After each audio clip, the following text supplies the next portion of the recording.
साथ बदलते भारत की शान।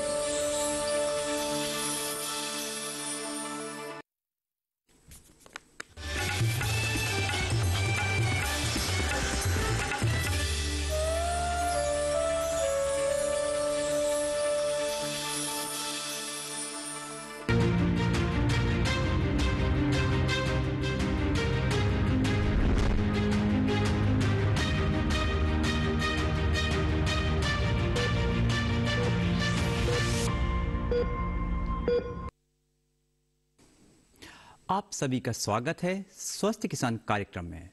मैं हूं आदित्य कुमार।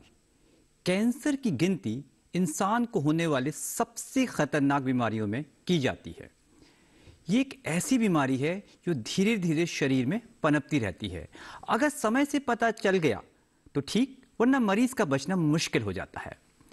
शरीर का शायद कोई भी अंग हो जिसमें इसका खतरा ना हो, यानी ये शरीर के किसी भी हिस्से को अपना शिकार बना सकता है।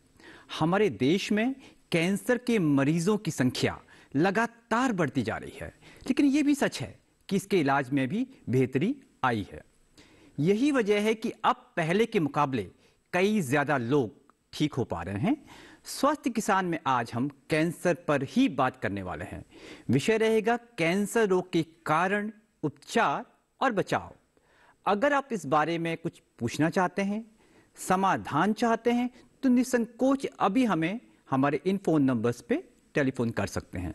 हमारे टोल फ्री नंबर हैं 1800113060 और 1800113061।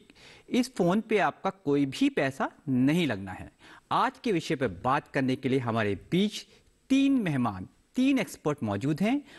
आइए उनका स्वागत करते हैं। हमारे साथ हैं डॉक्टर डोडुल मंडल।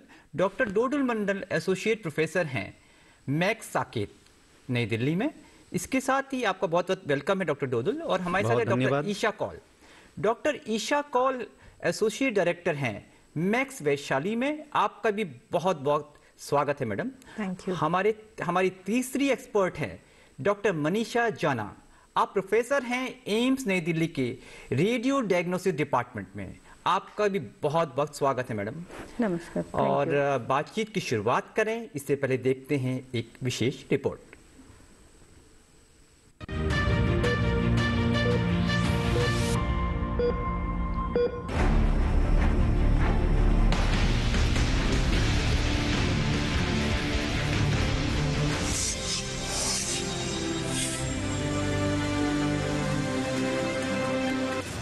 शरीर की चंद कोशिकाओं का अनियंत्रित होकर बढ़ना और फिर उनका दूसरे अंगों तक फैल जाना, इसी घटना का नाम कैंसर है। ये ऐसी बीमारी है जो शरीर के लगभग हर हिस्से में हो सकती है। हालांकि कोशिकाएं हमारे शरीर के लिए जरूरी हैं, बल्कि इन्हें जीवन की इकाई भी कहा जाता है। ये टूटकर नई कोशिकाओं को जन्म देती रहती है और जब कोई कोशिका पुरानी पड़ जाती है या डैमेज हो जाती है तो मर जाती है। फिर इसकी जगह नई कोशिका ले लेती है। लेकिन कभी कभी कोशिकाओं का ये क्रम टूट जाता है और कुछ असामान्य या क्षतिग्रस्त कोशिकाएं विभाजित होकर अपनी संख्या बढ़ाने लगती हैं। बाद में ये मिलकर ट्यूमर का रूप ले लेती हैं। हालांकि ये ट्यूमर कैंसर भी हो सकता है और नहीं भी। अगर ये ट्यूमर कैंसर हुआ तो आसपास के टिश्यू यानी ऊतकों तक फैलेगा या उन पर आक्रमण करेगा। कैंसर एक जेनेटिक बीमारी है जो कोशिकाओं की कार्यप्रणाली को नियंत्रित करने वाली जीन्स में परिवर्तन के कारण होती है। कैंसर सैकड़ों तरह के होते हैं। इनका नामकरण आमतौर पर अंगों के नाम पर ही होता है, जैसे ब्लड कैंसर, लंग कैंसर या ब्रेन कैंसर।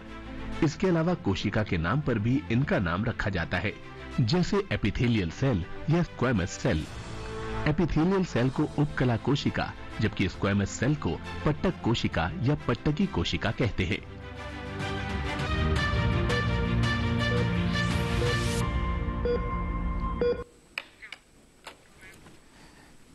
तो आपने देखी एक बेहद ज्ञानवर्धक रिपोर्ट। आइए बातचीत की शुरुआत करते हैं।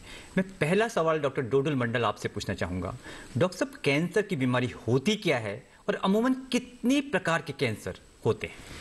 बहुत बहुत धन्यवाद आदित्य जी, इतना इम्पोर्टेंट एक टॉपिक आज रखने के लिए। जी, जैसे कि हमें मालूम है कि कैंसर या रसोली की जो गांठ होती है, ये शरीर का कोई भी अंग में हो सकता है। चाहे ये सर का चमड़ी से लेके पैर के नाखून तक कोई भी जगह में हो सकता है। जी। जब हमारा बॉडी का सेल्स ग्रोथ जो होती है वो अनकंट्रोल्ड होती है, यानी बॉडी उस ग्रोथ को कंट्रोल नहीं कर पाते और बहुत तेजी से ग्रोथ होना चालू होता है, तो उसको हम कहते हैं ट्यूमर। जी। अब इस ट्यूमर का दो प्रकार होता है, जिसका एक को हम कहते हैं कि बिनाइन ट्यूमर, जिससे जीवन का हानि का रिस्क कम होती है, जो ज्यादातर टाइम जहां पे शुरुआत होती है वहीं पे रह जाते हैं। जी। दूसरा होता है मैलिग्नेंट ट्यूमर या कैंसर, जो कि शुरुआत होती है कोई एक जगह से, जैसे जैसे टाइम जाता है धीरे धीरे वो ट्यूमर बढ़ता है और धीरे धीरे ये शरीर का हर एक ऑर्गन को इन्वॉल्व कर सकता है, यानी स्प्रेड हो सकता है, फैल सकता है। जी। तो इस तरीके से हम बेसिक डिफरेंशिएशन या बेसिक टाइपिंग करते हैं कि बिनाइन ट्यूमर और कैंसर। अब कैंसर में भी हम इसको डिफाइन करते हैं कि इस किस सेल से इसका ओरिजिन हो रही है। अच्छा। जैसे कि एक होता है एपिथेलियल सेल, जी। जिसको हम कहते हैं कार्सिनोमा, जी। और एक होता है मेसेनकाइमल सेल, जहां से ट्यूमर ओरिजिन होती है, तो हम इसको कहते हैं सार्कोमा। ठीक है। इसके अलावा एक और टाइप हमारा होता है जिसको हम यूजुअली इसमें डिस्कस नहीं करते, उसको हम कहते हैं लिक्विड कैंसर, यानी ब्लड कैंसर, जो कि ब्लड फॉर्मिंग सेल से होती है, जिसके बारे में डॉक्टर कॉल आपको और भी जानकारी देंगे। तो बेसिक इस 3 टाइप में हम कैंसर को डिवाइड करते हैं। ओके, ठीक है। डॉक्टर ईशा कॉल आपका रुख करना चाहेंगे मैम। आप बेसिकली हेमेटो ऑन्कोलॉजिस्ट हैं और ब्लड कैंसर को ट्रीट करती हैं। जी। मैडम, ब्लड कैंसर कितने प्रकार के होते हैं? देखिए, एक तो थैंक यू हमें यहाँ पर बुलाने के लिए, इस बहुत Welcome. इम्पोर्टेंट टॉपिक पे बात करने के लिए। और जैसा कि अभी डॉक्टर मंडल ने कैंसर किस तरीके से हम उसको क्लासिफाई करते हैं उसके बारे में बात की। इसमें अक्सर जब कैंसर के बारे में बात होती है तो ब्लड कैंसर कहीं खो जाता है उसके अंदर, क्योंकि लोग कैंसर को एक सॉलिड ट्यूमर की तरह ही सोचते हैं। जी। लेकिन ब्लड कैंसर का नेचर थोड़ा डिफरेंट होता है, क्योंकि वो एक सॉलिड अंग नहीं है, वो एक लिक्विड ऑर्गन है बेसिकली। जी। तो लेकिन ब्लड कैंसर एक कैंसर है, ये समझना जरूरी है, लेकिन सब ब्लड कैंसर एक जैसे नहीं होते। जी। ब्लड कैंसर में भी बहुत अलग अलग टाइप होते हैं। ल्यूकीमिया जैसे कि एक ब्लड कैंसर है, लिम्फोमा भी एक ब्लड कैंसर है, माइलोमा भी एक ब्लड कैंसर है। तो वो ब्लड के कौन से वाले सेल से बन रहा है उसके हिसाब से एक तो उसका डिवीजन होता है, और दूसरा वो कितनी तेजी से बढ़ रहा है। अच्छा। जो धीरे धीरे बढ़ने वाले होते हैं उनको हम क्रोनिक ल्यूकीमियाज बोलते हैं। वो सालों साल धीरे धीरे धीरे करके बढ़ते हैं। जी। और जनरली उनसे बहुत ज्यादा एकदम से सिम्टम्स नहीं होते। जी। लेकिन दूसरी साइड पर एक अक्यूट ल्यूकीमियाज होते हैं, यानी कि जो बहुत ही तेजी से बॉडी में बढ़ जाते हैं और उनका नेचर और इलाज बहुत ही अलग तरीके से रहता है, तो उनको आपस में कंपेयर नहीं कर सकते हैं। जी जी, बिल्कुल बिल्कुल, बहुत अच्छे से बताया आपने डॉक्टर साहब। अब मैं डॉक्टर मनीषा आपका रुख करना चाहूँगा। आप बेसिकली रेडियो डायग्नोसिस के स्पेशलिस्ट हैं। मैडम, कैंसर होता क्यों है, और कई लोग में धारणा है कि क्या वेजिटेरियन फूड खाने से हम कैंसर से बच सकते हैं, इस बारे में हमें बताएं। Thank you Aditya ji. Actually cancer, कुछ कैंसर रिलेटेड होता है फूड से, बट सारे कैंसर्स फूड से रिलेटेड नहीं होते। जी। एंड ऐसा सोचना भी पूरी तरह से एग्रीएबल नहीं है कि वेजिटेरियन फूड खाने से कैंसर नहीं होता है। जी। या फिर नॉन वेजिटेरियन खाने से कैंसर होता है, ये पूरी तरह से सच नहीं है। जी। कुछ कैंसर ज्यादातर नॉन वेजिटेरियंस में देखा जाता है, बट वो कुछ कैंसर लाइक कोलन कैंसर्स, सारे कैंसर्स नहीं होते। इसके जेनेटिक विभाग भी होती है। अच्छा। जेनेटिक कॉज भी होती है। सो कैंसर एक्चुअली मल्टीपल फैक्टर, मतलब आनुवंशिक जेनेटिक है ना, आप ये बोल के मल्टीपल फैक्टर्स काम करते हैं। कैंसर के काम करने में कोई एक चीज नहीं होती। हाँ, मल्टीपल उसमें है। जी। मैं डॉक्टर डोडल आपका रुख करना चाहूँगा। डॉक्टर साहब, एक चीज़ ये बताएं कि आजकल जो कैंसर को एक महामारी के तौर पे देखा जा रहा है, जी, ऐसा क्यों है डॉक्टर साहब? ये भी एक बहुत शानदार सवाल आपने पूछा है। तो सबसे पहले हमें समझना है कि महामारी हम किसको कहते हैं, कब कहते हैं। जब कोई भी बीमारी, चाहे कोई भी बीमारी के बारे में आप सोच सकते हैं, एक कंट्री का या एक कॉन्टिनेंट जिसको हम महादेश कहते हैं, सबका एक पैटर्न होता है कि साल में कितना होनी चाहिए। जी। जब ये एक्सपेक्टेशन से बहुत ज्यादा हो जाता है तो उसको हम महामारी कहते हैं। जैसे कि अभी हम सब देख रहे हैं कोरोना महामारी, क्योंकि ये एक्सपेक्टेड नहीं था। तो ऐसे कैंसर का भी एक एक्सपेक्टेड पैटर्न था। लेकिन पिछले 10, 15, 20 साल से जो हम देख रहे हैं कि इसका जो नंबर है हर साल ये बहुत तेजी से बढ़ रहा है। बिल्कुल। अगर मैं पूरा दुनिया की बात करूं तो इस टाइम पे हर साल पूरा दुनिया में करीब 2 करोड़ नई कैंसर डिटेक्ट होता है। जी। अगर हमारा देश की बात करूं तो हर साल करीब 13 लाख नई कैंसर डिटेक्ट होता है। जी जी। और एक रिपोर्ट के मुताबिक 2040 के बीच में हमारा देश में ये नंबर 67% ज्यादा हो सकता है। बिल्कुल, तो ये काफी ज्यादा है बहुत और ज्यादा। जब ये इतना ज्यादा होता है तो हम उसको महामारी कहते हैं। और सिर्फ ये एडल्ट्स में नहीं, हम अगर यही नंबर देखते हैं तो बच्चों में भी यही नंबर बहुत धीरे धीरे बढ़ रहा है। बिल्कुल, जो तो कि जब चिंता ये का सारे विषय चीज बढ़ रहा है, बच्चों में बढ़ रहा है, एडल्ट्स में बढ़ रहा है और हम देख रहे हैं कि पूरा दुनिया में ये बढ़ रहा है, तो हम इसको कहते हैं कि एक मॉडर्न एज एपिडेमिक यानी महामारी है। महामारी है। बिल्कुल डॉक्टर साहब, इस बीच हमारे प्रोग्राम को देखते देखते कॉलर जुड़ चुके हैं, इनको सवाल ले लेते हैं। देवकी जी हैं मथुरा से, बहुत बहुत स्वागत है देवकी जी आपका, अपना सवाल पूछिए। हेलो। हाँ जी नमस्कार। हाँ जी नमस्कार, अपना सवाल पूछिए। मेरे भाई के साहब गले में दिक्कत है। अच्छा, खाना खाने में और बोलने में भी बहुत दिक्कत होती है। ठीक है। और वो यहाँ गए हम ट्रीटमेंट कराने डॉक्टर साहब के पास में, तो उन्होंने कहा टेस्ट कराओ पहले, हम इलाज नहीं करेंगे अभी। तो 8-7 दिन हो गए। कौन से टेस्ट के लिए बोला आपको डॉक्टर साहब ने? वो टेस्ट के लिए भेजा था साहब, कहाँ से भेजा पता नहीं, उन्होंने कहीं से। तो आप सवाल क्या जानना चाहते हैं? सवाल क्या है आपका? क्या दिखाने साहब, कोई ऐसा तो नहीं है कि मैं संशय ऐसा है कुछ, कोई कैंसर वगैरह तो नहीं है कोई?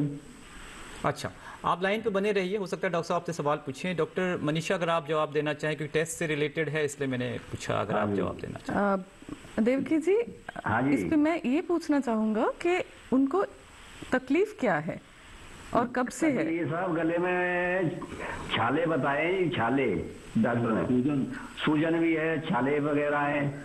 सूजन अगर अंदर। हाँ जी, सूजन गले के अगर बाद। आपको बाहर से दिख रहा है? नहीं जी, नहीं दिखता नहीं है कुछ भी।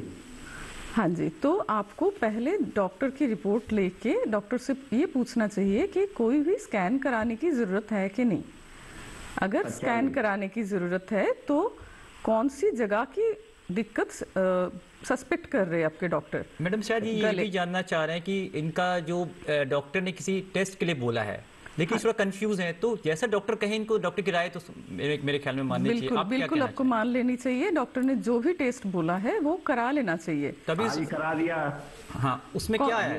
रिपोर्ट नहीं आई सर अभी उसकी। हाँ, तो रिपोर्ट कराया था, SN मेडिकल कॉलेज है, सरोजनी नायडू मेडिकल कॉलेज। ठीक है डॉक्टर साहब आपको सुन रही हैं। डॉक्टर साहब बताइए, आप कुछ कहना चाहते हैं? एक बार आपकी रिपोर्ट आ जाए तो उस पे पता चलेगा अंदर कोई बीमारी है क्या नहीं। अंदर अगर ट्यूमर है तो वो फैल चुका है कि नहीं और वो इलाज के स्टेट में है कि नहीं। तो ये सारे चीज एक बार क्लियर हो जाए तभी आपकी इलाज शुरू हो जाएगी, वरना इलाज तो गलत हो जाएगी। बिल्कुल, इसका मतलब मैडम आप यही कहना चाह रही हैं कि जांचें हैं वो जरूर करवानी चाहिए। बिल्कुल। उसी से कैंसर के बारे में स्पष्टता आ सकती है। बिल्कुल। डॉक्टर ईशा, आपका रुख करना चाहेंगे मैम। ब्लड कैंसर की जो बीमारी है जिसको आप ट्रीट करती हैं, इसमें कितनी अलग अलग स्टेजेस होती हैं, थोड़ा हमें इस विषय में बताएं। देखिए, जो स्टेज का कॉन्सेप्ट है वो ज़्यादातर जो सॉलिड वाले ट्यूमर्स हैं वहाँ से निकल करके आता है, और वहाँ पर स्टेज बहुत ज़्यादा इंपॉर्टेंट रहती है, क्योंकि एक जो जनरल कॉन्सेप्ट होता है कि अगर अर्ली स्टेज है ना, कि जल्दी पकड़ में आ गया, स्टेज 1 है 2 है, तो सर्जरी हो सकती है। तो उस केस में जब भी किसी सॉलिड ट्यूमर की सर्जरी हो जाए तो उसको अच्छा कंसिडर करते हैं, क्योंकि उसके अंदर वो पूरा का पूरा जड़ से खत्म हो सकता है। बिल्कुल। और अगर वो ज्यादा फैल गया है, सर्जरी नहीं हो सकती या रेडिएशन से खत्म नहीं हो सकता, तो उस केस में कीमो वगैरह चलाई जाती है। बिल्कुल। ब्लड कैंसर में ज्यादातर वो उसका टाइप क्या है वो ज्यादा जरूरी रहता है। बिल्कुल। स्टेजिंग का कोई बहुत ज्यादा हमारे लिए फर्क नहीं पड़ता, क्योंकि स्टेज 1 है 2 है 3 है, चाहे कोई भी स्टेज है, ब्लड कैंसर को आप काट के नहीं निकाल सकते बॉडी से। बिल्कुल। आपको उसको जो भी इलाज करना है वो पूरे बॉडी में फ्लो करता है, हर अंग में करता है, तो वो आपको दवाइयों के थ्रू ही करना है, चाहे वो इंजेक्शन है या गोली है। बिल्कुल। तो इसलिए ये जो, और वो किसी भी स्टेज में भी क्योर होने के चांसेस दवाइयों से रहते हैं कि बिना सर्जरी के भी। तो इसीलिए जो ये स्टेज वाला कॉन्सेप्ट है ये सॉलिड पे तो बहुत मतलब क्लियरली अप्लाई करता है। ब्लड में वो क्या टाइप है, उसका जेनेटिक नेचर क्या है, उसका सब टाइप क्या है, वो जानना ज्यादा जरूरी है। स्टेज का हमारे लिए कोई बहुत ज्यादा ट्रीटमेंट पे फर्क नहीं पड़ता। नहीं पड़ता है। डॉक्टर मनीषा, आपका रुख करना चाहेंगे। मैडम, अक्सर बायोप्सी की बात डॉक्टर्स या मरीज के बीच होती है। डॉक्टर अक्सर उनको बायोप्सी या टुकड़े की जांच, जिसे आम भाषा में बोलते हैं, उसके लिए डॉक्टर साहब बोलते हैं। तो लेकिन कुछ लोगों में भ्रांतियां भी हैं कि अगर हम टुकड़े की जांच या बायोप्सी करवाते हैं तो कैंसर के और फैलने की संभावना रहती है। इस बारे में आप क्या बताना चाहेंगे? ये एक बहुत ही इम्पोर्टेंट क्वेश्चन है। एक्चुअली ये ये तरह बायोप्सी से पहले बात तो बायोप्सी से डरना नहीं है जी। बायोप्सी एक ऐसा इम्पोर्टेंट टेस्ट है जिसपे आपके ट्यूमर की पूरी तरह से खुलासा हो सकती है कि किस तरह का ट्यूमर होता है। तो पूरी तरह से आपकी ट्रीटमेंट बायोप्सी के बाद ही चालू हो सकते हैं अगर ये कैंसर है तो। और कहीं पे गांठ है, वो कैंसर है भी या फिर कोई बिनाइन ट्यूमर है, जैसे कि डॉक्टर मंडल ने बताया, ये बिनाइन ट्यूमर भी हो सकती है। तो वो डिफरेंस जो है वो भी बायोप्सी के बाद ही पता चलेगा।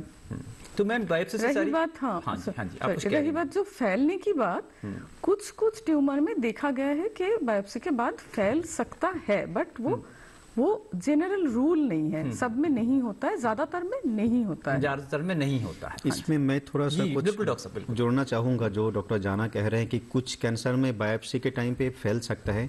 हम इसके बारे में बहुत केयरफुल रहते हैं, particularly in case of sarcoma, जो सॉफ्ट टिश्यू सार्कोमा होता है या बोन सार्कोमा होता है, वहां पे हम हमेशा यही कहते हैं कि जो डॉक्टर या जो सर्जन आपका ऑपरेशन करेंगे, बायोप्सी उनके गाइडेंस पे होनी चाहिए, ताकि वो बायोप्सी का ट्रैक जब ऑपरेशन करेंगे उसको भी वो साथ साथ निकाल सकते हैं। ठीक है। तो ये भी एक बहुत जरूरी चीज दिमाग में रखना है कि बायोप्सी कोई भी रैंडम जगह से नहीं करानी है, प्रॉपर सेंटर में अंडर ट्रेन डॉक्टर गाइडेंस पे ही करनी चाहिए। बिल्कुल, बहुत अच्छा आपने बताया। इस बीच हमारे एक दर्शक जुड़ चुके हैं, आइए उनका सवाल ले लेते हैं। बहुत बहुत स्वागत है आपका आनंद जी, अपना सवाल पूछिए। नमस्कार सर जी, हम ये जानना चाहते हैं कि ब्रेन ट्यूमर जो होता है क्या इसकी कोई एज भी निर्धारित है और उसका प्रमुख कारण क्या है और इलाज कराने से कहां तक इसके ठीक हो जाने की संभावना होती है? ठीक है, आप जानना चाह रहे हैं किस एज में ब्रेन ट्यूमर होने की संभावना है? ये स्टार्ट होता है किस एज में, क्या कोई प्रमुख एज निर्धारित है कुछ? ठीक है, डॉक्टर डोडल आपसे पूछना चाहेंगे। बहुत बहुत धन्यवाद आपको ये सवाल पूछने के लिए। जी। ऐसे है कि जो हम कहते हैं कि कोई भी एज, ऐसे कोई भी एज नहीं जिस एज में कैंसर नहीं हो सकता है। ब्रेन ट्यूमर भी कोई भी एज में हो सकता है। कहा जाता है कि बच्चों में जो सबसे कॉमन ट्यूमर है उसमें ब्रेन ट्यूमर आता है, लेकिन उसका मतलब ये नहीं कि अडल्ट्स में ब्रेन ट्यूमर नहीं होता है। बच्चों का ब्रेन ट्यूमर का टाइप डिफरेंट होता है, अडल्ट्स में ब्रेन ट्यूमर का टाइप डिफरेंट होता है। तो ये दिमाग से सबसे पहले निकाल देना चाहिए कि बच्चों में नहीं हो सकता है, अडल्ट्स में नहीं हो सकता है। ब्रेन ट्यूमर कोई भी एज में हो सकता है। हम बहुत बच्चों देखते हैं जिसका ब्रेन ट्यूमर होता है, और बच्चों में जो ब्रेन ट्यूमर होता है ज्यादातर उसमें हम जो देखते हैं मेडलोब्लास्टोमा, जो कि ब्रेन की पीछे की तरफ होती है।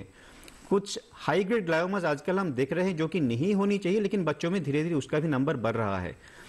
ऐसे अडल्ट्स में जो हम देखते हैं सबसे कॉमनली उसको हम कहते हैं ग्लायोमा, जो कि कैंसरस ट्यूमर है।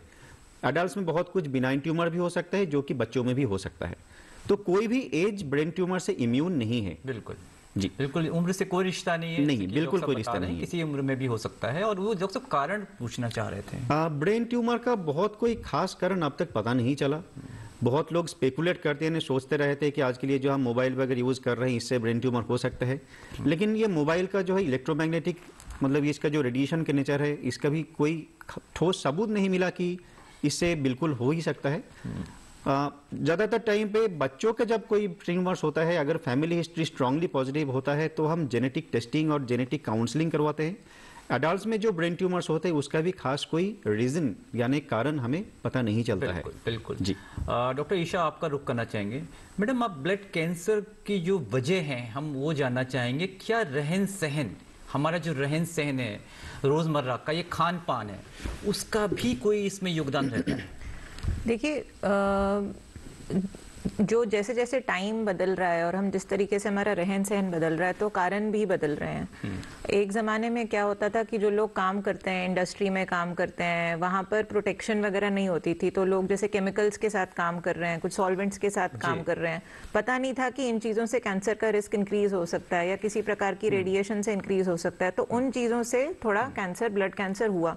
लेकिन जैसे जैसे, या कुछ दवाइयाँ जो कि मतलब 1960s 70s में यूज होती थी, बट जब वो जानकारी आई तो वो सारी चीजें हटा दी गई। आज के उसके अंदर जो हमें दिख रहा है कि ओबेसिटी, मोटापा, वो एक कारण निकल करके आ रहा है। बहुत चीजों के साथ जुड़ा हुआ है, ब्लड प्रेशर, डायबिटीज के साथ जुड़ा हुआ है, लेकिन हमें लिम्फोमा, ल्यूकीमिया, इसके साथ भी मोटापे का लिंक दिख रहा है, संबंध है। दिख रहा है।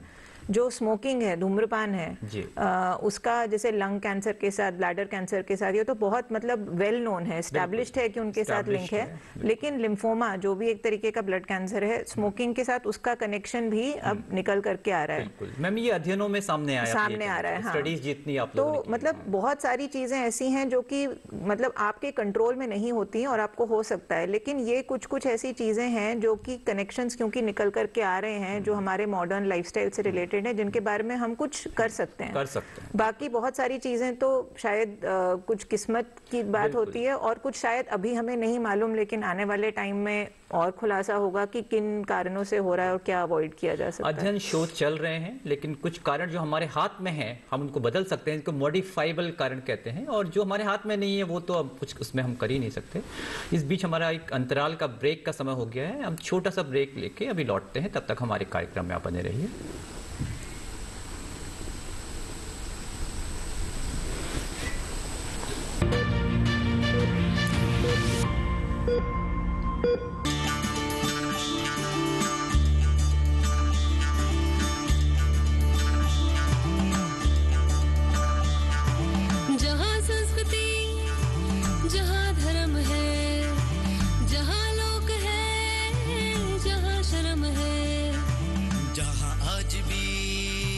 वचन बड़े हैं, सीना तान गए, इश्क गड़े हैं, जहाँ बसता है अपना भारत उस पगडंडी साथ चले। चलो गाँव चले, चलो गाँव चले, चलो गाँव चले, चलो गाँव चले,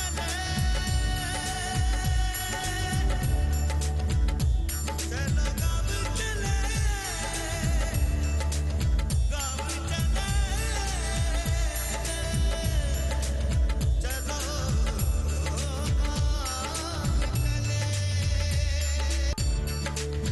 देखिए कार्यक्रम चलो गांव चले 27 नवंबर से हर रविवार रात 8:30 बजे सिर्फ दूरदर्शन किसान पर।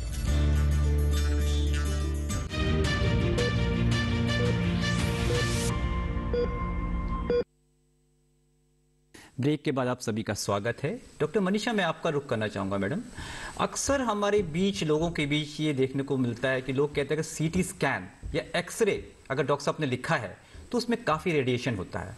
क्या रेडिएशन जो इस सीटी या स्कैन के थ्रू होता है, के माध्यम से होता है, इससे भी कैंसर होने की संभावना होती है? Thank you. ये अगेन बहुत ही कंफ्यूजिंग और इंटरेस्टिंग क्वेश्चन है। अगर आपके डॉक्टर ने कोई एक्सरे या सीटी स्कैन लिखा है तो वो पहले तो किसी कारण से लिखा है जी। आपको ये सोचना होगा और आपके डॉक्टर ने भी ये सोचा होगा कि कौन वो सीटी स्कैन से या एक्सरे से आपको फायदा कितना होगा जी। तो आपको फायदा वर्सेस नुकसान, ये दोनों चीज को तोल मोल के देखना चाहिए। ज्यादातर जगह पे सीटी स्कैन से जो इंफॉर्मेशन मिलता है उस पे आपको इलाज हो सकता है और काफी जानलेवा बीमारी से आप बच सकते हैं, तो फायदा ज्यादा हुआ। बिल्कुल। और रही बात रेडिएशन के नुकसान की, एक्सरे, एक चेस्ट एक्सरे से बहुत ही कम रेडिएशन मिलता है जिससे कैंसर की कोई संभावना प्रैक्टिकली नहीं होता है जी। But CT scan multiple times अगर बार बार ऐसे किया जाए तो हाँ काफी स्टडीज में देखा गया है कि हो सकता है। बट अगेन वो ऐसे ही कोई बार बार तो सीटी स्कैन कराते नहीं है। अगर जरूरत है तभी कराइएगा, तो उस पे आपकी फायदा नुकसान से काफी ज्यादा होता है। बिल्कुल मैडम, आपने बताया कि तोल मोल के वाला आपने शब्द यूज किया कि डॉक्टर हमेशा मरीज के हित में और जब जरूरत है तभी सीटी स्कैन की एडवाइस करते हैं, तो उनकी एडवाइस पे आप चलें और संदेह करने की कोई ज़रूरत नहीं है। डॉक्टर डूडल, आपका रुख करना चाहेंगे। डॉक्टर साहब, जो कैंसर के जो लक्षण हैं, अगर हम लक्षणों की बात करें, क्या होते हैं, उस विषय में हमें आप बताएं। बहुत ही अच्छा सवाल है, क्योंकि हम यहाँ पे जो डिस्कस कर रहे हैं वो आम इंसान के लिए कर रहे हैं, आम आदमी के लिए कर रहे हैं, जो कि सब कुछ आसान भाषा से समझ सकते हैं जी। तो हम जो कुछ बहुत कॉमन सिम्टम्स होता है, यानी एक होती है कि बॉडी में कहीं पे भी कोई गांठ है जो कि काफ़ी सालों से था लेकिन अब बहुत जल्दी बढ़ रहा है जी। तो ये एक साइन होती है जो कि कैंसर हो सकता है। कई जगह पे हमारा चमड़ी में कोई निशान होती है, काला काला दाग होता है जिसको हम मोल्स कहते हैं जी, तो उसमें भी कई बार ये चीज़ दिखा जाता है कि वो बहुत तेजी से बढ़ रहा है। वो था शरीर में पिछले 10 साल, 15 साल, 20 साल, अचानक पिछले 1 महीने 2 महीने से बहुत तेजी से बढ़ रहा है। तो ये एक साइन होती है जिससे कि हम सोचते हैं कि ये स्किन का कैंसर हो सकता है। Sudden change in bowel habit, यानी किसी का डेली अच्छा चल रहा था, पिछले 3 महीने 6 महीने से कभी कॉन्स्टिपेशन हो रही है तो कभी डायरिया हो रही है, कभी स्टूल के साथ ब्लड निकल रहा है, कभी यूरिन के साथ ब्लड निकल रहा है। तो कोई भी ऑर्गन से अगर ब्लीडिंग होती है तो ये एक साइन हो सकता है जी। कोई एक अल्सर है बॉडी में जिसको हम कहते हैं घाव था जी। अगर बहुत दिनों से, लंबी दिनों से कोई घाव है जो कि हीलिंग नहीं हो रही है जी। तो उसको भी हम कैंसर का साइन मानते हैं। अच्छा। किसी को खांसी हो रही है, महीनों भर खांसी हो रही है, तो हम सोचते हैं कि कई बार कि ये भी कैंसर से हो सकता है जी। लेकिन हम कुछ चीज़ों में खांसी के जो प्रॉब्लम है आज के दिन में पॉल्यूशन रिलेटेड, तो इसके साथ भी उसको डिफरेंशिएशन करना जरूरी होता है। तो जो डॉक्टर देखेंगे जरूर वो ये भी डिसाइड करेंगे कि ये पॉल्यूशन, कोल्ड या इन्फेक्शन रिलेटेड कफ है या ये ट्यूमर से हो सकता है। तो ऐसे कुछ सिम्टम्स होते हैं, जैसे हम ब्रेन ट्यूमर का सवाल अभी सुन रहे थे, तो जैसे ब्रेन ट्यूमर का जो कॉमनेस्ट सिम्टम्स होता है, किसी को हेडेक होती है जो कि बहुत ज़्यादा हेडेक हो रही है, कॉमन मेडिसिन से वो ठीक नहीं हो रही है, नींद से उठने के बाद ही हेडेक चालू हो गया है, कभी कभी उससे दौरा भी पड़ता है, कभी पेशेंट अनकॉन्शियस हो जाता है। तो ये जो सिम्टम्स होता है हम सोचते हैं कि हो सकती है इनका कोई ब्रेन ट्यूमर हो। कई बार पेशेंट हमारे पास आते हैं सडनली कोई वीकनेस लेकर, बिल्कुल अच्छा खासा बंदा चल रहा था, सडनली एक हाथ का या पैरों का वीकनेस आ गया। तो हमने ऐसे भी पेशेंट देखा जिसका स्कैन में फिर अल्टीमेटली ट्यूमर निकला। तो ये जो प्रॉब्लम्स, ये जो सिम्टम्स है बहुत ही कॉमन सिम्टम्स है, लेकिन ये सारे सिम्टम्स कैंसर के कारण हो सकता है। जरूरी है ये समझना कि हर एक सिम्टम कैंसर के लिए जब हो सकता है, लेकिन हर एक सिम्टम कैंसर से नहीं है। बिल्कुल। तभी हमें टेस्ट करने की जरूरत होती है। वही हेडेक के लिए हम एमआरआई एडवाइस करते हैं जब हमारा सोच में आता है कि ये ट्यूमर हो सकता है, लेकिन हर एक बंदा अगर हमारे पास आता है कि हेडेक है तो हम एमआरआई जरूर नहीं करवाते हैं। तो ये डॉक्टर के एक्सपीरियंस और उनका अंडरस्टैंडिंग से होती है। बिल्कुल डॉक्टर साहब, आप यही कहना चाह रहे हैं कि संदेह तो है लेकिन पुख्ता तौर पे आप कह नहीं सकते कि ये लक्षण उसी के हैं, और जांचों के बाद ही उसका क्लैरिटी या स्पष्टता आती है। जी। इस बीच हमारे एक दर्शक जुड़ चुके हैं, उनका सवाल ले लेते हैं। बहुत बहुत स्वागत है आपका हमारे कार्यक्रम में। शेख यूनुस जी, अपना सवाल पूछिए। हेलो। हाँ जी, नमस्कार, अपना सवाल पूछिए शेख साहब। हाँ नमस्ते सर जी। हाँ जी। मैं लातूर महाराष्ट्र से बात कर रहा हूँ। हाँ जी। हाँ जी मैडम, मेरे एक दोस्त के साथ है, उनको ब्रेस्ट कैंसर हो चुका है। ठीक है। और उसमें उन्होंने एक बार ऑपरेशन भी हो चुका है, एक केमो लिया है। ठीक है। लेकिन वो लेडीज जो है ना घबराए जा रहे, परेशान हो रहे कि भाई मुझे आगे चल के क्या प्रॉब्लम हो सकता है, क्या फिर से बढ़ सकता है क्या। ठीक है, आप लाइन पे बने रहिए। मैं डॉक्टर ईशा से रिक्वेस्ट करूंगा जो कि एक मेडिकल ऑन्कोलॉजिस्ट हैं, ऑन्कोलॉजिस्ट हैं। मैडम ओके सर, आप डॉक्टर ईशा प्लीज इनके सवाल का जवाब दीजिए। देखिए, जो किसी भी उसमें जैसे सर्जरी हो चुकी है या कुछ हो चुका है, आगे जो भी ट्रीटमेंट चलता है वो इसीलिए चलता है कि हम उसको कैंसर को वापस आने की चांसेस को कम से कम कर सकें जी। तो वो हर कैंसर को देख के उसका जो भी एक प्लान बनता है कि हाँ हर कैंसर में चांस तो रहता है कि वो वापस आ सकता है, ये सभी को मालूम है कि एक चांस रहता है। लेकिन जब हम ट्रीटमेंट करते हैं तो हमारे पास जो जो हथियार हैं उसको ट्रीट करने के लिए सर्जरी है, रेडिएशन है, कीमो है, टारगेटेड थेरेपी है, ये नहीं कि हर किसी में सब कुछ लगना है, लेकिन उस पर्टिकुलर पेशेंट में उनकी स्थिति में हम क्या क्या यूज कर सकते हैं उसको हम कि जो वापस आने के चांसेस को कम से कम कर सकें जी। वो जरूर करना चाहिए। बिल्कुल। क्योंकि एक जो चीज है कि कैंसर में जो आपको पहला चांस होता है उसको ट्रीट करने का,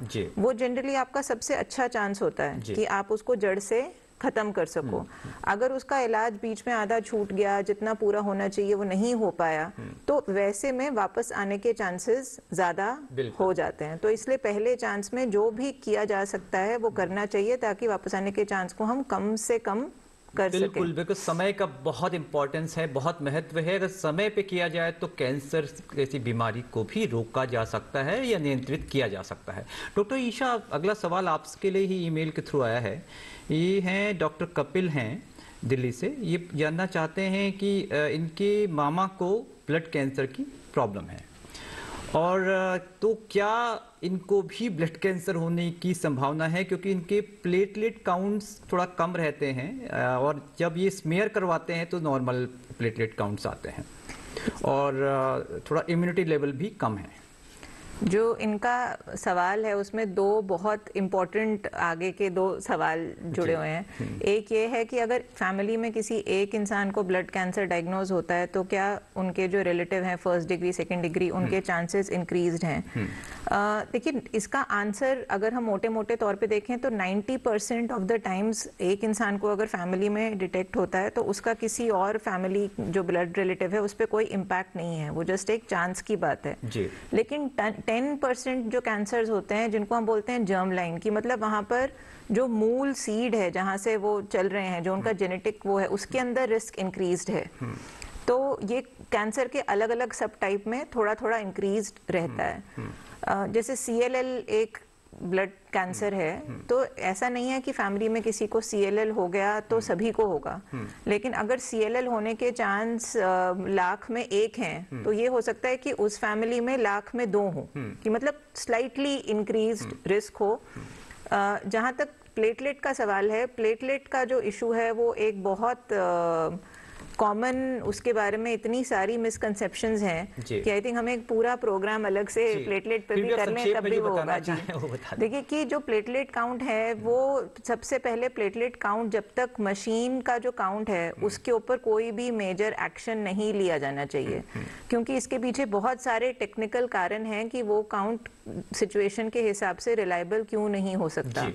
तो मैं लोगों को यही बोलती हूँ कि आप जो है, कई बार लोगों की टेंडेंसी रहती है कि वो रिपीट कराते रहते हैं कि एक लैब से कराया, दूसरे से कराया, तीसरे से कराया। उससे बेटर है कि आप एक ही बारी कराएं, लेकिन अच्छे लैब से कराएं जहां पर कि उनको जो साइन कर रहे हैं, देख रहे हैं, वो कोई पैथोलॉजिस्ट देख रहे हैं, नॉट जस्ट की जो मशीन की रिपोर्ट है वो निकल रही है। तो वो जो रिपोर्ट है वो ज्यादा रिलायबल होती है और उसी के बेसिस पे आगे जो भी फैसला करना है वो होता है। बिल्कुल, बहुत अच्छे से आपने बताया डॉक्टर ईशा। डॉक्टर मनीषा, आपसे पूछना चाहेंगे मैम, अक्सर अभी ब्रेस्ट कैंसर से संबंधित एक सवाल भी आया था हमारे पास, तो ब्रेस्ट कैंसर के लिए मेमोग्राफी की जो विधि है, जो जांच है, उसके विषय में हम बताएं कि ये जांच होती क्या है और क्या इससे आप पता लगाने की कोशिश करते हैं। अगेन बहुत इंपॉर्टेंट सवाल है। मैमोग्राफी एक ऐसा चीज है जिससे मतलब कुछ कैंसर्स है शरीर में जिसको पहले सिम्टम होने के पहले डिटेक्ट किया जा सकता है, जिसको हम स्क्रीनिंग कहते हैं। अगर सिम्टम है तो आप डॉक्टर के पास जाते हैं, पर कुछ कैंसर इतनी अर्ली स्टेज में पकड़ में आ जाते हैं कि सिम्टम के पहले उसको पकड़ा जा सकता है, उसको स्क्रीनिंग कहते हैं। सो मैमोग्राफी एक ऐसा टेस्ट है जिसको, मैमोग्राफी मतलब छाती का एक्सरे, स्तन का एक्सरे, ब्रेस्ट का एक्सरे। अच्छा। ये है मतलब एक्सरे का एक डिफरेंट तरीका है। तो इस पे ब्रेस्ट के अंदर हुए छोटे से छोटे कैंसर भी पकड़ में आ जाते हैं। तो और अगर किसी को सिम्टम है तो उनको तो कराना है, और ये एक्चुअली सबको करना चाहिए। 50 के ऊपर के महिलाओं को अपने हेल्थ के ऊपर ध्यान रखनी चाहिए, और जब भी संभव हो साल में एक बार या 2 साल में एक बार मैमोग्राफी का जांच अपने डॉक्टर से पूछते हुए, उनकी सलाह लेते हुए करा जरूर लेना चाहिए। जी बिल्कुल डॉक्टर साहब, इसी संबंधी ईमेल भी आया कि क्या मैमोग्राफी का टेस्ट पेनफुल होता है, इसमें दर्द होता है जिस मरीज को करवाना पड़ता है? हाँ, इस पे दर्द थोड़ा सा हो सकता है, बिकॉज इस पे ब्रेस्ट को थोड़ा सा दबाव दिया जाता है, बट वो इतना दर्दनाक नहीं होता है कि आप उस टेस्ट को अवॉइड करें। ऐसा इतना दर्द नहीं होता है, बट हाँ ये भी बोलना गलत होगा कि दर्द नहीं होता है, दर्द होता है। लेकिन फायदा उसमें ज्यादा है क्योंकि क्लियरिटी आती है, बीमारी फायदा भी देखना चाहिए। बिल्कुल। डॉक्टर डोडल, आपका रुख करना चाहेंगे। डॉक्टर साहब, अगर किसी को कैंसर हो जाता है तो कौन सा ट्रीटमेंट उसको करवाना चाहिए? डॉक्टर साहब, इस विषय में हमें बताएं। सबसे पहले तो मैं ये बताऊंगा कि इसका कोई 1 सेंटेंस या 1 वर्ड मैजिक सॉल्यूशन नहीं है। अच्छा। हर एक पेशेंट डिफरेंट है, हर एक पेशेंट का कैंसर डिफरेंट है। एक ही कैंसर 2 अलग पेशेंट में अलग अलग तरीके से बिहेव करते हैं। बिल्कुल। सबसे पहले हमें देखना होता है कि पेशेंट क्या है, कैंसर कहाँ पे है, उसके बाद आता है कि उसका टाइप कौन सी है, जो हम बायोप्सी में देखते हैं।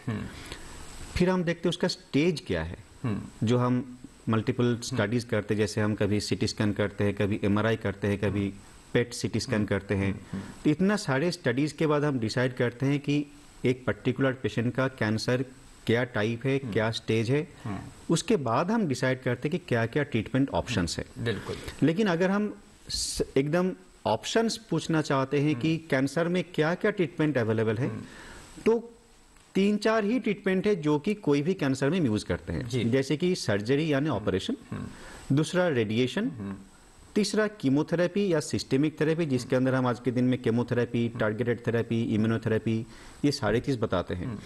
तो ये 3 ही ट्रीटमेंट है जिसको हम A+B+C या फिर A+B, B+C, A+C different permutation and combination से यूज करते हैं। कभी हम सर्जरी पहले करवाते हैं, तो कभी रेडिएशन पहले करवाते हैं, तो कभी कभी केमो पहले करवाते हैं। तो वो डिपेंड करते हैं पर्टिकुलर पेशेंट, कैंसर का टाइप, कैंसर का लोकेशन, स्टेज, और मोस्ट इंपॉर्टेंट पेशेंट का कंडीशन कैसा है, कि क्या पेशेंट जो ट्रीटमेंट हम सोच रहे हैं, क्या पेशेंट वो ट्रीटमेंट एक्सेप्ट करने के कंडीशन पे है कि नहीं। तो इसके बाद ही हम फाइनल डिसाइड करते हैं कि क्या ट्रीटमेंट होना है। बिल्कुल डॉक्टर, तमाम पहलुओं को ध्यान में रखते हुए आप डिसाइड करते हैं। एक हमारे कॉलर जुड़ चुके हैं, आइए उनका सवाल ले लेते हैं। बहुत बहुत स्वागत है आपका हमारे कार्यक्रम में, अपना सवाल पूछिए। हेलो। हाँ जी, नमस्कार, अपना सवाल पूछिए। नमस्ते सर, लीवर कैंसर के बारे में जानना सर, कैसे आइडेंटिफाई करेंगे अगर किसी को हो जाए तो? क्या क्या पूछा आपने, फिर से? लीवर में भी कैंसर होता है क्या? लीवर, अच्छा। हाँ, लीवर। अच्छा, डॉक्टर ईशा आपसे पूछना चाहेंगे, आप क्या सवाल, उनके सवाल का जवाब। देखिए, लिवर कैंसर जो है वो अगर किसी को सिम्टम ही हो रहा है तब तो वो पता चल जाएगा कि अगर किसी को पेट में सूजन हो रही है, दर्द हो रही है, जो सारे सिम्टम्स डॉक्टर डोडल ने पहले बताए।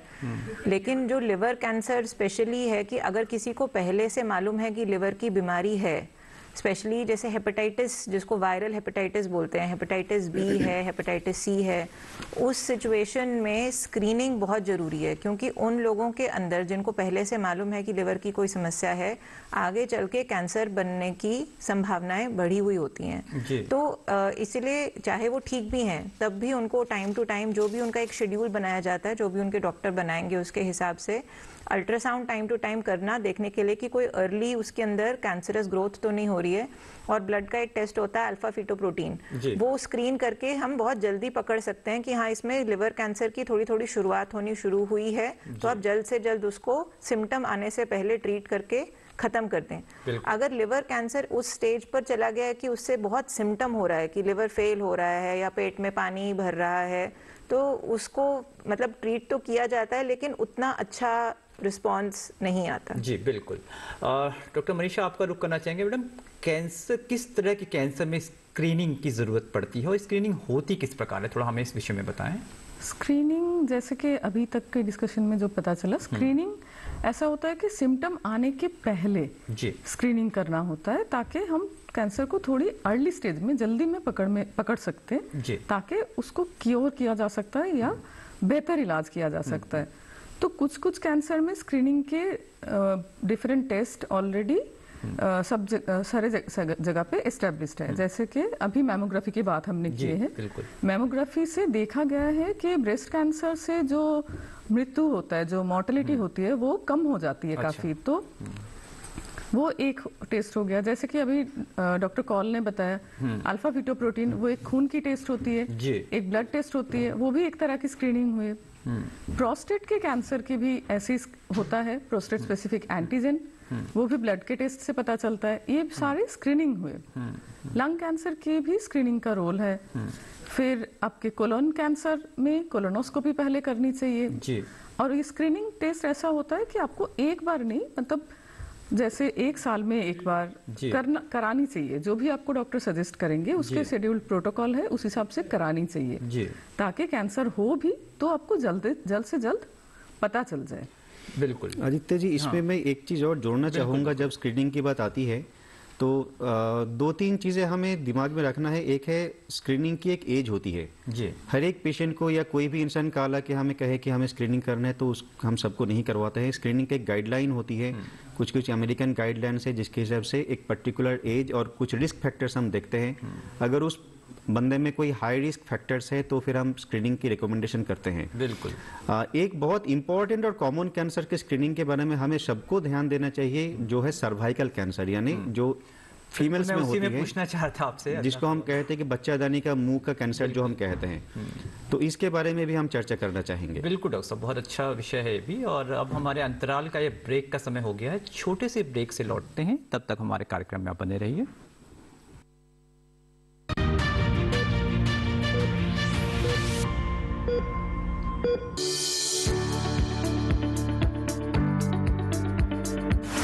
और पशुपालन है एक दूसरे के पूरक। घर आंगन से लेकर व्यावसायिक फार्म तक, मुर्गी पालन से लेकर रेगिस्तान के जहाज तक, बीमारियों से अब पशुपालक ना हो परेशान। विशेषज्ञ करेंगे आपकी समस्या का समाधान। जुड़िए हमसे, पूछिए अपने सवाल। ईमेल के जरिए भी आप हमारे साथ जुड़ सकते हैं। हमारी ईमेल आईडी है ddkisanapc@gmail.com। हमारे टोल फ्री नंबर हैं 1800-113060 और 1800-113061। देखिए अपना पशु चिकित्सक हर रविवार शाम 6:30 बजे दूरदर्शन किसान चैनल पर।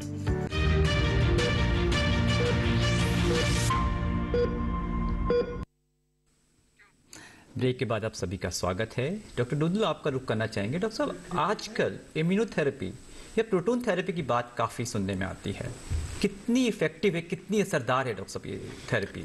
जी, आपने बहुत ही इम्पोर्टेंट सवाल पूछा। तो सबसे पहले हमें डिस्कस करना है कि प्रोटॉन थेरेपी या प्रोटॉन बीम थेरेपी क्या है और इम्यूनोथेरेपी क्या है। तो सबसे पहले ये दो पूरा के पूरा अलग अलग ट्रीटमेंट्स है।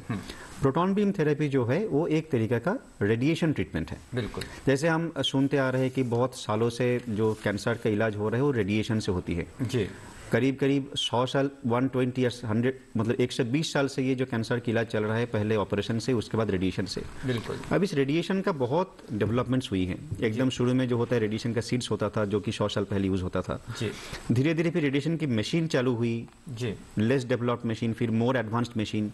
अभी ये जो मोर एडवांस्ड मशीन, जिसको हम जानते हैं लीनियर एक्सेलरेटर नाम पे, तो ये चालू हुआ करीब आज के दिन से अगर हम सोचेंगे तो करीब पिछले 60-70 साल से ये ट्रीटमेंट चल रहा है। जी। इसी का एक न्यू एडवांस्ड फॉर्म जो है उसको हम कहते हैं प्रोटॉन बीम थेरेपी, जिसमें एक्सरे के जगह जो रेडिएशन निकालता है वो एक पार्टिकल होता है, जिस पार्टिकल को हम कहते हैं कि प्रोटॉन। अब ये थियोरिटिकली हम देखेंगे तो प्रोटॉन बीम थेरेपी भी कैंसर का ट्रीटमेंट में करीब लास्ट 30 साल से चलते आ रहा है, लेकिन वो उतना ज्यादा पॉपुलर नहीं हो पाया क्योंकि वो बहुत कॉस्टली है, दुनिया के बहुत गिने चुने जगह में है, और ऐसे भी नहीं कि उतना कॉस्टली ट्रीटमेंट के बाद एकदम मैजिक जैसे कोई रिस्पॉन्स हो जाएगा। इसका डेफिनेटली रोल है, ये एक स्पेशल टाइप का रेडिएशन ट्रीटमेंट है। कुछ पर्टिकुलर इंडिकेशन में इसका बेनिफिट होती है। बच्चों का कैंसर में हम रेकमेंड करते हैं कि अगर किसी के पास वो अफोर्डेबिलिटी है और फैसिलिटी है तो प्रोटॉन बीम थेरेपी जो है वो ज़्यादा बेनिफिशियल है, क्योंकि वो लॉन्ग टर्म जो रिस्क होता है रेडिएशन से, प्रोटॉन बीम थेरेपी से बच्चों का ये लॉन्ग टर्म साइड इफेक्ट्स कम होती है। बिल्कुल, बिल्कुल। ऐसे और भी कुछ स्पेसिफिक क्लिनिकल कंडीशन है जहाँ पे हम डिसाइड करते हैं कि कन्वेंशनल जो लीनियर एक्सेलरेटेड बेस्ड ट्रीटमेंट जो है या एक्सरे बेस्ड ट्रीटमेंट जो है, उससे शायद प्रोटॉन बीम थेरेपी से ज्यादा फायदा होगा in terms of less toxicity. अभी भी हम उस स्टेज पे नहीं पहुंचे जहां हम ये कह सकते हैं कि प्रोटॉन बीम ट्रीटमेंट करने से पेशेंट का लाइफ ज्यादा होती है। अब तक हम इतना कह सकते हैं कि प्रोटॉन बीम थेरेपी से कुछ साइड इफेक्ट्स कम हो सकता है। तो ये हो गया आपका प्रोटॉन बीम थेरेपी। इम्यूनोथेरेपी जो है हम बहुत कॉमनली सुनते हैं कीमोथेरेपी, तो बेसिकली ये ड्रग्स होती है, इंजेक्शंस होता है मोस्टली, जो कि सलाइन से मिक्स करके पेशेंट को दिया जाता है। तो कीमोथेरेपी भी ऐसे ही दिया जाता है।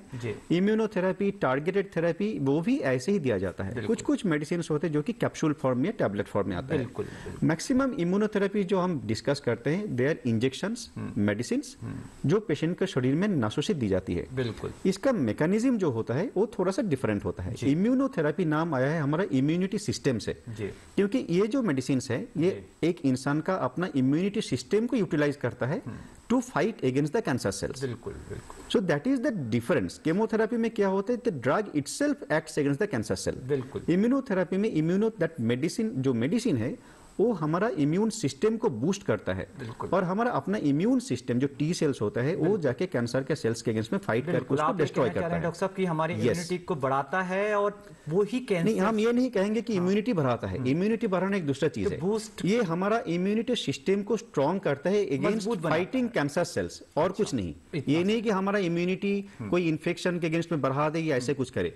एक पर्टिकुलर कैंसर के अगेंस्ट में जब आप एक पर्टिकुलर इम्यूनोथेरेपी कर रहे हैं तो वो हमारा इम्यून सिस्टम को स्ट्रॉन्ग कर रहा है to fight against that type of cancer. अच्छा, उस तरह के कैंसर। एग्जैक्टली। ठीक है, हमारे दर्शक जुड़ चुके हैं, उनका सवाल ले लेते हैं। बहुत बहुत स्वागत है आपका हमारे कार्यक्रम में। अपना सवाल पूछिए श्रीकांत जी। हाँ जी श्रीकांत जी नमस्कार, अपना सवाल पूछिए। जी नमस्ते जी। हाँ जी जी, मेरी माता जी को 2 साल से CLL डायग्नोस हुआ है। उनका WBC जो था वो 26,000 से लेके अबव 1 लाख हो गया था। ठीक है। बाद में डॉक्टर MD अग्रवाल मुंबई में उनका ट्रीटमेंट चालू है। ठीक है। जो अभी वहां से हमको इब्रूनेट 140 टैबलेट, 3 टैबलेट पर डे का उनका डोज है। ठीक है, तो आप लाइन पे बने रहिए। डॉक्टर ईशा आपसे हो सकता है और भी सवाल पूछिए। डॉक्टर ईशा मैम आप इनके सवाल का जवाब दीजिए। देखिए, जो श्रीकांत जी ने बताया कि उनकी मदर को CLL डायग्नोज है, अभी हम बात कर रहे थे स्क्रीनिंग की, अर्ली ट्रीटमेंट की, लेकिन CLL एक ऐसा तरीके का ब्लड का कैंसर है, क्रोनिक ल्यूकीमिया है। C का जो इसमें C है वो क्रोनिक है, जिसमें कि उल्टा है कि आप बहुत अर्ली ट्रीट नहीं करते, क्योंकि ये बहुत पहले 20-25 साल पहले एस्टैब्लिश हो चुका है कि CLL में बहुत जल्दी ट्रीट करने से कोई विशेष आपको गेन एडवांटेज नहीं मिलता। तो आप तभी ट्रीट करते हैं जबकि आपको जरूरत हो, तो वो एक आप मतलब जजमेंट लेते हो और तब ट्रीट करते हो। और CLL एक ऐसी बीमारी है जिसमें कि पिछले 5-10 साल में ट्रीटमेंट ऑप्शंस में बहुत ज्यादा ग्रोथ हुई है और बहुत अच्छी ग्रोथ हुई है। आज से 10 साल पहले हम CLL में हमेशा कीमोथेरेपी ही हमें देना पड़ता था जब हमें जरूरत होती थी, और जो ओल्डर लोग हैं उनको देने में थोड़ी दिक्कत आती थी क्योंकि वो नहीं ले पाते थे। जो इब्रूटनिब करके जो ये मेडिसिन है जिसकी वो बात कर रहे हैं, वो CLL में अब ज्यादा यूज हो रही है। इंडिया में जेनेरिक फॉर्म में भी आ गई है, तो ज्यादा लोगों को अवेलेबल है और बहुत इफेक्टिव मेडिसिन है। कॉस्ट भी कम होगी मैम। कॉस्ट जेनेरिक आने की वजह से कॉस्ट कम हो गई है। ओरिजिनल तो अभी भी बहुत महंगी है, मोस्ट लोग अफोर्ड नहीं कर सकते। लेकिन इब्रूटनिब ने CLL के ट्रीटमेंट को काफी हद तक बदल दिया है, क्योंकि ओरल दवाई है, कुछ थोड़े बहुत साइड इफेक्ट्स उसके साथ भी एसोसिएटेड होते हैं, लेकिन मतलब जिसको गेम चेंजर बोलते हैं ना, उस तरीके की एक दवाई है। तो किसी डॉक्टर जो भी ट्रेंड हेमेटोलॉजिस्ट हैं उनके सुपरविजन में अगर उसको प्रॉपरली मॉनिटर करके दिया जाए तो वो एक बहुत इफेक्टिव ट्रीटमेंट है CLL का। बिल्कुल बिल्कुल, आपने काफी क्लैरिटी से बताया। एक अमरेन जी जुड़ चुके हैं। अमरेन जी स्वागत है आपका कार्यक्रम में, अपना सवाल पूछिए। हेलो। हाँ जी, हेलो। हाँ जी अमरेन जी सवाल पूछिए अपना। नमस्कार। जी सर, हमारे बहन के फादर इन लॉ हैं। हाँ जी हाँ जी हाँ जी। उनके पित्त के थैली में कैंसर डिटेक्ट हुआ है। कैंसर डिटेक्ट हुआ, ओके ठीक है। अभी जस्ट मतलब महीना दिन के अंदर की बात है। ठीक है, 20 दिन करीब। तो क्या उनके लिए कुछ देंगे सुझाव डॉक्टर साहब, या उनका इलाज हो सकता है, मानो वो बच सकते हैं? आप लाइन पे बने रहिए। मैं डॉक्टर डोडल को रिक्वेस्ट करूंगा डॉक्टर साहब, इनके आप डॉक्टर साहब हो सकता है आपसे और भी सवाल पूछें। हाँ डॉक्टर साहब। जी, सबसे पहले मैं ये पूछना चाहूंगा कि उनका शरीर का किस ऑर्गन का कैंसर है, कहाँ पे, किसका? पित्त का थैली का। तो पित्त का थैली का जो कैंसर होता है, गॉल ब्लैडर जिसको हम कहते हैं, गॉल ब्लैडर कैंसर हमारा देश में ज्यादातर टाइम पे बहुत एडवांस स्टेज में डिटेक्ट होता है। तो उसका स्टेज सबसे पहले देखना है, जिसके लिए हम कुछ टेस्ट करवाते हैं, जैसे कि सिटी स्कैन या PET सिटी स्कैन जो होता है आजकल, हम ये सारी टेस्ट यूजुअली रिकमेंड करते हैं पेशेंट को। उससे स्टेज पता चलता है कि एग्जैक्टली किस स्टेज में है। दूसरा है कि अगर ये अर्ली स्टेज में है या ऑपरेशन संभव होती है, तो सबसे पहले तो ऑपरेशन करवानी चाहिए। ऑपरेशन के बाद फिर हम डिसाइड करते हैं कि फर्दर केमोथेरेपी या रेडिएशन या दोनों का जरूरत है या नहीं है। तो ये डिसीजन होगा अगर ऑपरेशन हो सकता है तो उसके बाद। तो सबसे पहले इनको इन्वेस्टिगेट करवानी चाहिए स्टेज पता करने के लिए। दूसरा है FNAC या बायोप्सी करनी चाहिए गॉल ब्लैडर की जो मांस है वहां से, तो क्योंकि कई बार हम बहुत रेयर कुछ कैंसर्स देखते हैं। तो अगर ये कैंसर जो कॉमन होता है जिसको हम एडेनोकार्सिनोमा कहते हैं, अगर ये गॉल ब्लैडर की एडेनोकार्सिनोमा है, ऑपरेशन संभव होती है, तो सबसे पहले ऑपरेशन करवानी चाहिए। ऑपरेशन के बाद जो फाइनल बायोप्सी रिपोर्ट आएगा उसको देख के हम डिसाइड करेंगे कि फर्दर कीमोथेरेपी या रेडिएशन या दोनों का जरूरत है या नहीं है। बिल्कुल, जैसे कि डॉक्टर साहब बता रहे हैं, आप उसका पालन करिए और बिल्कुल आपकी समस्या दूर हो जाएगी। डॉक्टर जना, आपका रुख करना चाहेंगे मैम। अमूमन होता यह है कि जैसे कोई भी टेस्ट हो, एक्सरे हो, या अभी डॉक्टर साहब ने पैट स्कैन की बात की, जितने भी इस तरह के प्रोसीजर्स हैं उनमें रेडिएशन का उस विषय में डॉक्टर साहब बताइए कि क्या रहता क्या है आमतौर पे, अगर कोई व्यक्ति बार बार एक्सपोजर हो रहा है उसका, बिना बताए भी कई लोग ओवर द काउंटर दवा ले रहे हैं तो अपने मन से एक्सरे भी करा लेते हैं, ऐसे लोगों को आप क्या बताना चाहेंगे? पहले तो मैं ये बताना चाहूँगी कि जांच जब ज़रूरत हो, जब आपके डॉक्टर ने एडवाइस किया है तभी कराइए, तब बिल्कुल कराना चाहिए। बट हाँ, बार बार सीटी स्कैन से नुकसान तो होता ही है, पर ज़्यादातर लोग आई बिलीव अभी भी अपने मन से नहीं करते और कराना नहीं चाहिए। बिल्कुल। जब आप कोई जानलेवा बीमारी जैसे कैंसर से लड़ रहे हैं, तब हो सकता है कि आपको कई बार, 2 बार 3 बार आपको स्कैन कराने की जरूरत पड़े, सीटी स्कैन, उस पर रेडिएशन होता है जी। लेकिन अगर नहीं कराएंगे तो आपको पता भी नहीं चलेगा बीमारी फैला कितना है, तो आपका इलाज ही रुक जाएगा। बिल्कुल, आप ये कहना चाह रही हैं मैम कि रेगुलेटेड तरीके से कराएं, डॉक्टर की एडवाइस पे कराएं, तो नुकसान उतना होने की संभावना है कि डॉक्टर जो भी निर्णय लेंगे पेशेंट के हित में लेंगे, ये आप कहना चाह रहे हैं। बिल्कुल। डॉक्टर, आपका रुख करना चाहेंगे डॉक्टर ईशा, ये बताइए मैम, जो ब्लड कैंसर है, क्या इसका क्योर या पूरी तरह इलाज संभव है? देखिए, कई प्रकार के ब्लड कैंसर हैं जिनका पूरी तरह इलाज संभव है। कई ऐसे कैंसर हैं जिसमें हम मतलब आज के 2023 में हम मानते हैं कि क्योर शायद संभव नहीं है। इसमें हमें ये समझना जरूरी है कि हम क्योर किस चीज को बोलते हैं।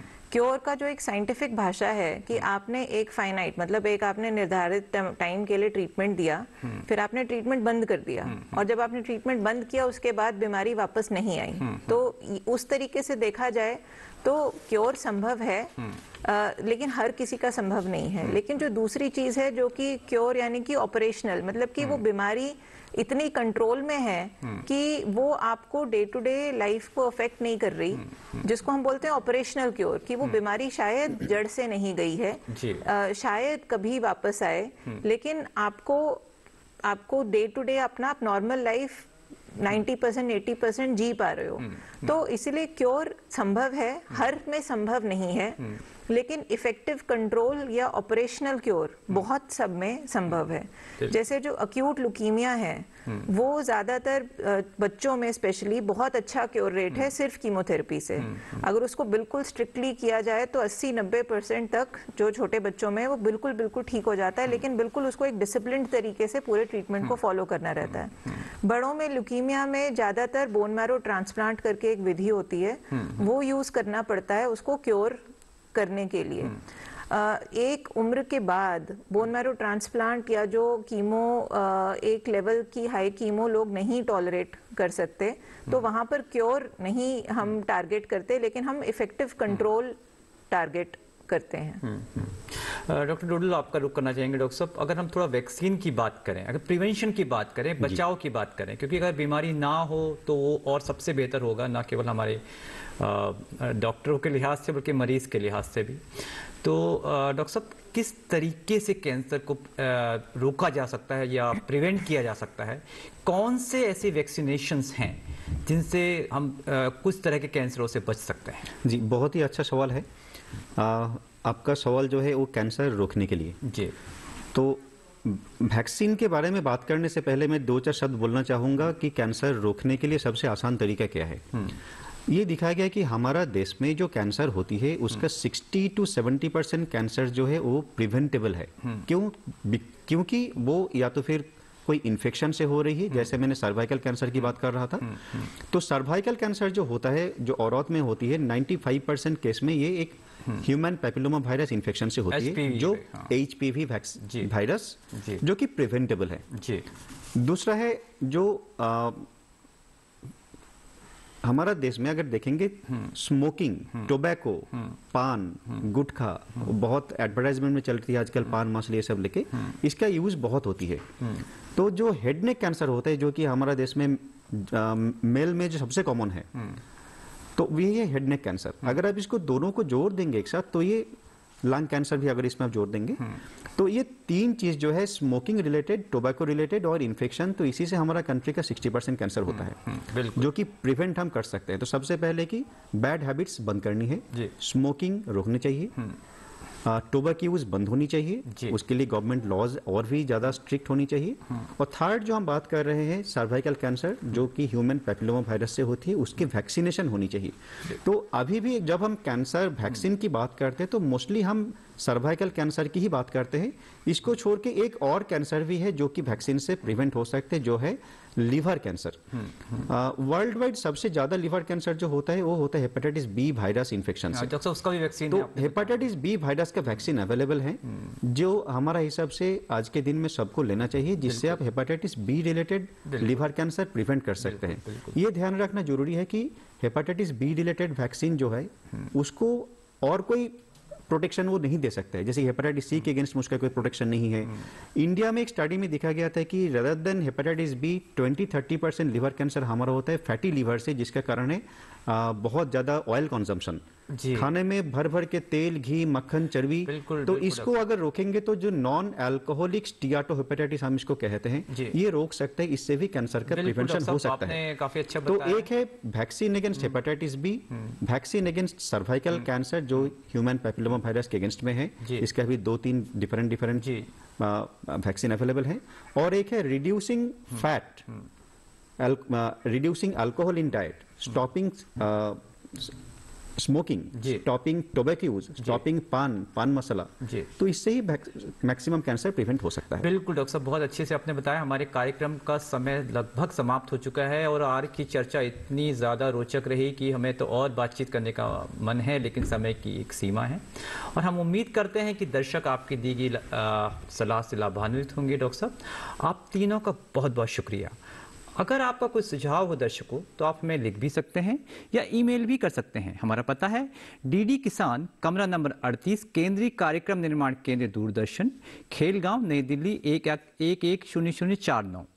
अगर आपके मन में कोई सवाल है या कुछ पूछना चाहते हैं तो आप हमें ईमेल भी कर सकते हैं। हमारा ईमेल एड्रेस है swasthkisan@gmail.com।